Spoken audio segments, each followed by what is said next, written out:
Hi, welcome to Pro World Live. I'm Danielle from Pro World. Kate behind the camera. And we are here today to show you how to sublimate on Oracle 651. I know, I'm gonna give you a minute for that. Sublimation on sign vinyl. Crazy, right? But we're gonna make really fun stickers.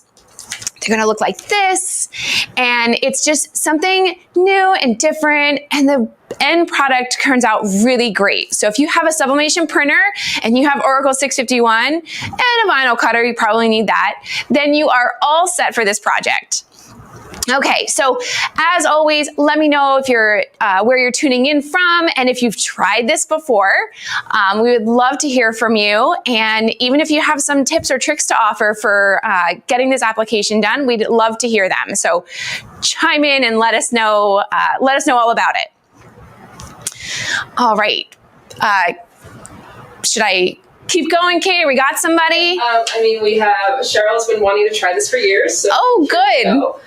We got Nellie, Diana, Virgil, and Terry checking in. All right. Well, welcome. Thanks for joining us.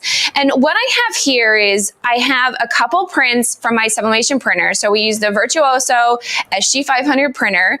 I created these, well, I kind of brought the images into Silhouette Studio, added sort of an extra white border, I guess if you want to say, so that way it's not totally cutting against it. So I have like this little white excess around it, just to kind of make it, you know, different or more fun for a sticker. And then I cut my designs and printed. So I have them separate. So I have my Oracle 651 with the cut designs, and I have my printed images on text print paper. And what I'm gonna do is I'm gonna just kind of put my printed image on top of my Oracle and then heat press it. We're gonna be at 350 degrees for 25 seconds on a light to medium pressure. And then once it's cool, I'm gonna peel it off and you're gonna have your very own sticker.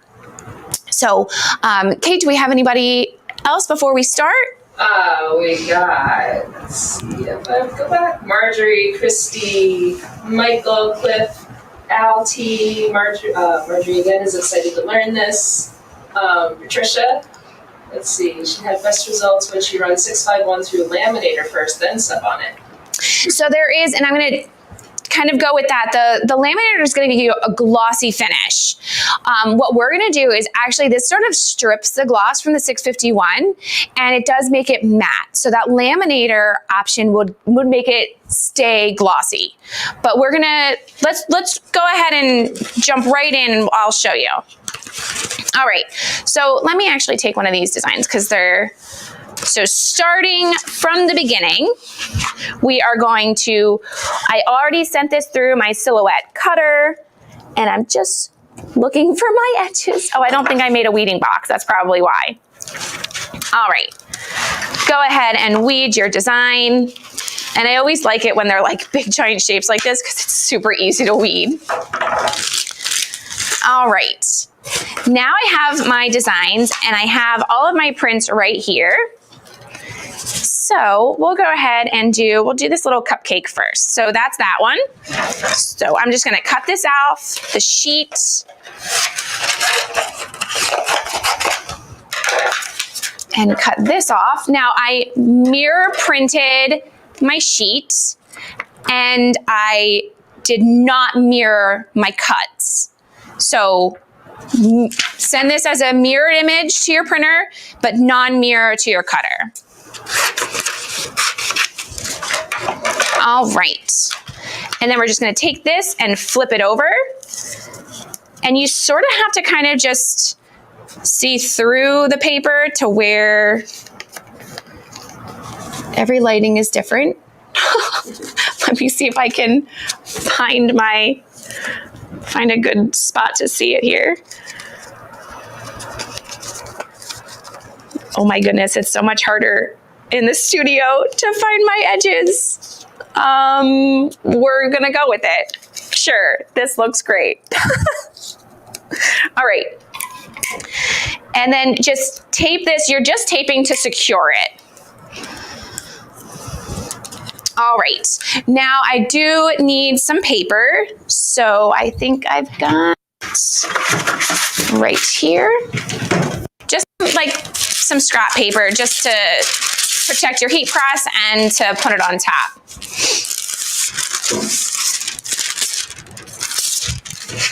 Okay, go ahead and place this under a heat press and cover with your either blowout paper or parchment, whichever one you want, and then close and lock.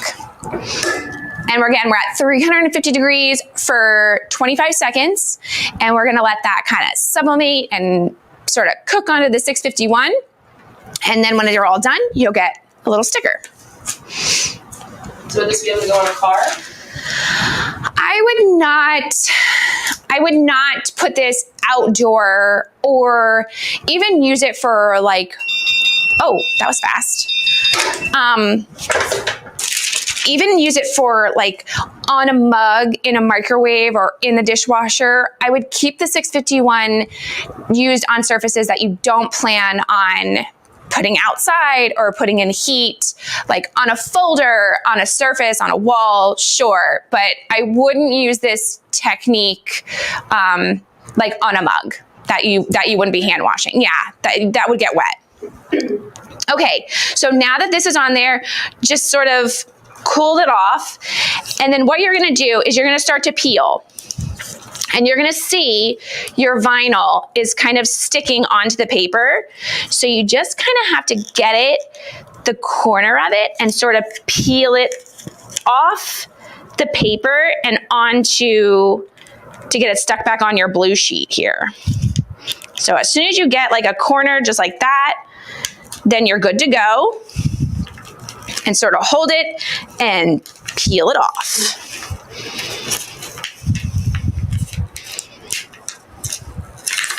Ta-da! Perfect.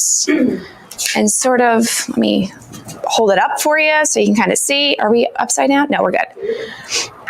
So really nice. This actually came out better coloring than when I was initially testing. And this is with the SG 500. My initial test, which was this one, is with the SG 400.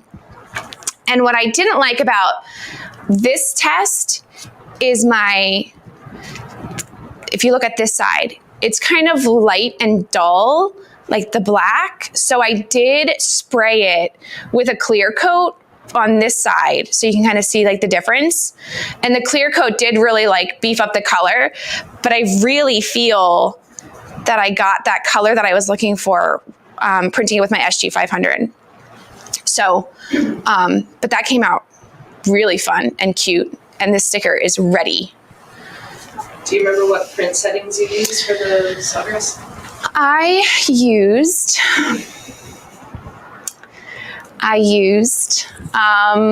do I remember? No. Oh man. So I had it set up for Sawgrass to print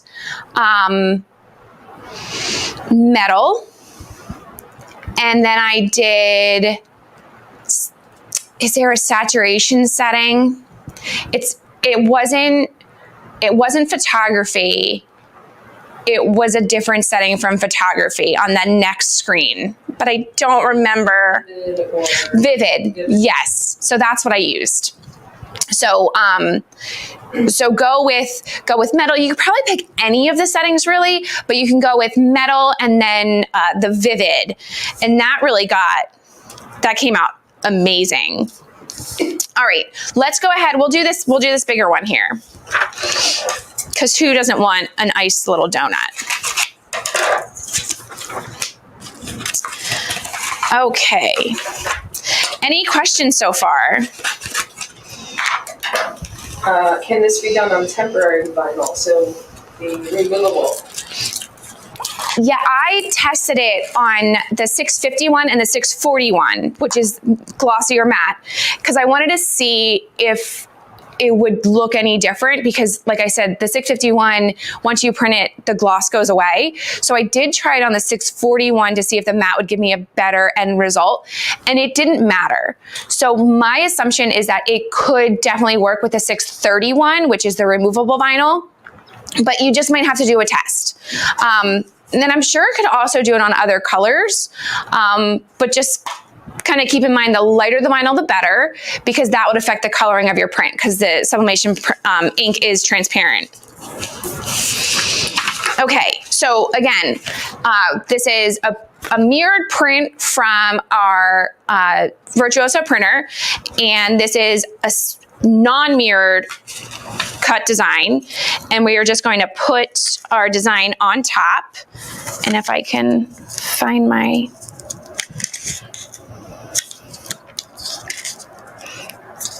I think that's plenty of space there. Okay, we're gonna go with it. I can't really see what I'm doing, but that's okay.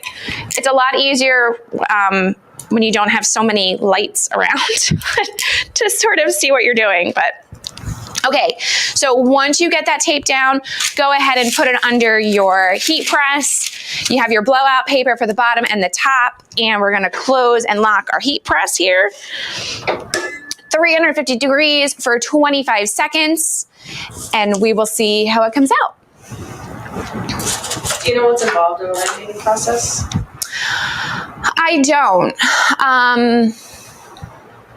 I don't know when you laminate, but there are a couple of videos on YouTube that you could probably find. I'm not too sure about the steps that you'd have to, like when you do the laminating, when you do the sublimating. I haven't tried that. Okay, so we have our design here, and we're just gonna let it cool for a little bit. And then you're just gonna peel it off.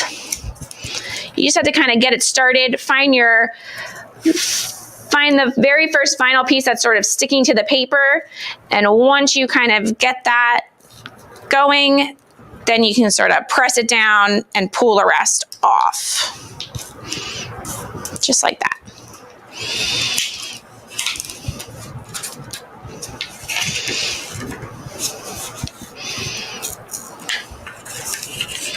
Oh, is that my, I think that's my tape. Okay. And there we go.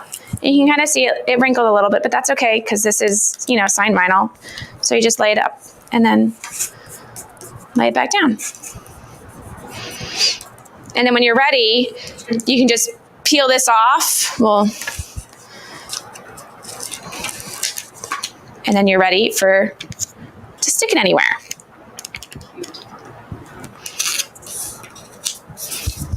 And you can see the difference because so this is my print with my SG 400, and this is my print with my SG 500. So there is a bit of a color difference between the two, but still both acceptable prints. And if you did want to be a little bit darker, you can go in with that. I use a crystal clear coat. I think Rust-Oleum makes it, it's a spray paint. And then you can kind of see on this one just the difference between, I literally put something over it. So I sprayed half of it with the clear coat, and then I left the other half without it. So you can kind of see the difference between the two. So when you were pulling it apart, was it the transfer paper that was sticking or was it your tape? So the paper itself sticks to the vinyl. So you have to peel away the vinyl from the paper, and then, but on that edge there, it was my tape that was stuck with the paper on that corner here. And you separated when it was cool, not? Yeah, you separate when you're cool. It's best to leave it till it like cools down a little bit, and then you can go ahead and separate the paper. But just make sure as you're peeling off the paper that you just peel it very slow to get it started, so that way you can push down your print and then peel off the paper. So hang on to your print with that one hand and then peel out the rest. All right, do we have any other questions? And again, not recommended really for cars or outdoors with the elements. I wouldn't, because for sticker. Yeah, I mean, this isn't what Oracal 661 is designed for, to be sublimated onto and then used. So I would probably stick with vinyl that's designed for that with your eco-solvent or solvent printer, because there is printable easy PSV vinyl. This is just a good option if you don't have one of those large format printers in order to do, you know, a sticker or to create something that you really wanted to do a printable sign vinyl for. This is like your other option. So will it hold up nearly as well as the Eco Solvent or solvent ink technique? Probably not. So I would stick with, you know, stickers or decorations on bags or walls, you know, those kind of things. But I wouldn't use this as my long-term option for like a bumper sticker or, you know, like on a mug or anything like that. All right, any other questions? Time and temp again? So we were at 350 degrees Fahrenheit for 25 seconds. And then you wait until it's cool and make sure your temperature, or not temperature, your pressure is that light to medium. All right. Well, thank you all so very much for watching. I can't wait to see your projects. Please share it with us so we can take a look. I'd love to see what your stickers come out like. And we will see you here in about 2 weeks. All right, bye everybody.